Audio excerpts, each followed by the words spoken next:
Jésus guérit un lépreux. Jésus descend de la montagne et des foules nombreuses le suivent.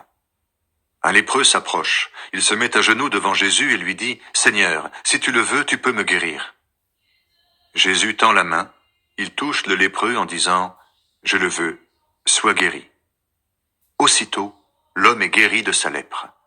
Jésus lui dit encore « Attention, ne dis rien à personne, mais va te montrer au prêtre et offre le sacrifice que Moïse a commandé. Ainsi, tous auront la preuve que tu es guéri. » Jésus guérit le serviteur d'un officier romain. Jésus entre dans Capernaum. Un officier romain s'approche de lui et lui demande son aide en disant « Seigneur, mon serviteur est couché à la maison. Il est paralysé et il souffre terriblement. » Jésus lui dit « Je vais aller le guérir. » Mais l'officier lui répond « Seigneur, je ne suis pas digne que tu entres chez moi, mais dis seulement un mot et mon serviteur sera guéri. Moi, j'obéis à un chef et je commande à des soldats. Je dis à l'un d'eux « Va » et il va. Je dis à un autre « Viens » et il vient. Je dis à mon esclave « Fais ceci » et il le fait. Quand Jésus entend cela, il admire l'officier et il dit à ceux qui l'accompagnent « Je vous le dis, c'est la vérité. Dans le peuple d'Israël, je n'ai trouvé personne avec une foi aussi grande. Oui, je vous l'affirme. Beaucoup de gens viendront de l'Est et de l'Ouest, et ils prendront le grand repas avec Abraham, Isaac et Jacob dans le royaume des cieux. Mais ceux qui devaient entrer dans le royaume, on les jettera dehors dans la nuit.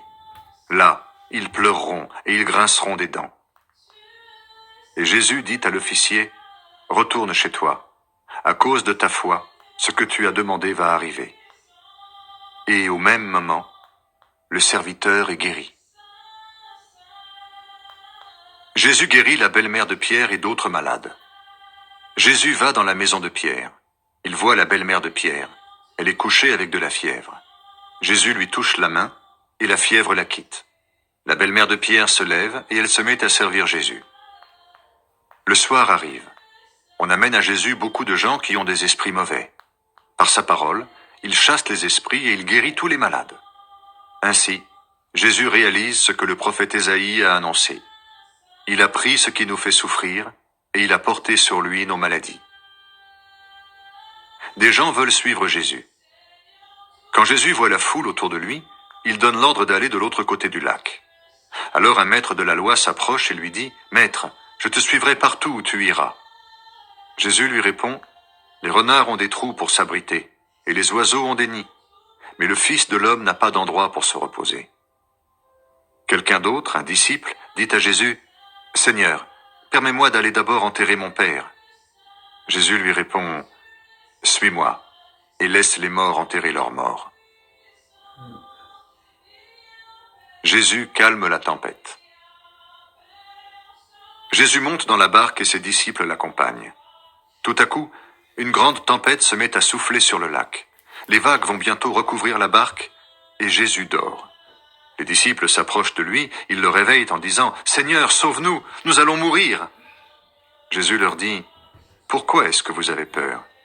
Vous n'avez pas beaucoup de foi. » Alors il se lève, il menace le vent et l'eau, et tout devient très calme. Tous sont très étonnés et disent « Qui donc est cet homme? Même le vent et l'eau lui obéissent. » Jésus guérit 2 hommes qui ont des esprits mauvais.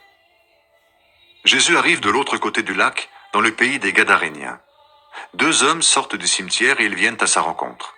Ils ont des esprits mauvais en eux. Ils sont très dangereux et personne n'ose passer par ce chemin.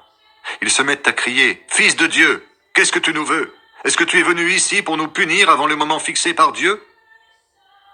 Un peu plus loin, il y a un grand troupeau de cochons en train de chercher leur nourriture.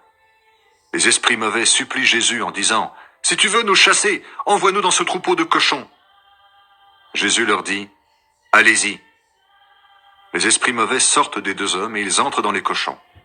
Alors tout le troupeau se précipite du haut de la pente dans le lac et les cochons se noient. Les gardiens du troupeau partent en courant. Ils vont à la ville, ils racontent tout ce qui s'est passé et ce qui est arrivé aux 2 hommes. Tous les habitants de la ville sortent pour aller à la rencontre de Jésus.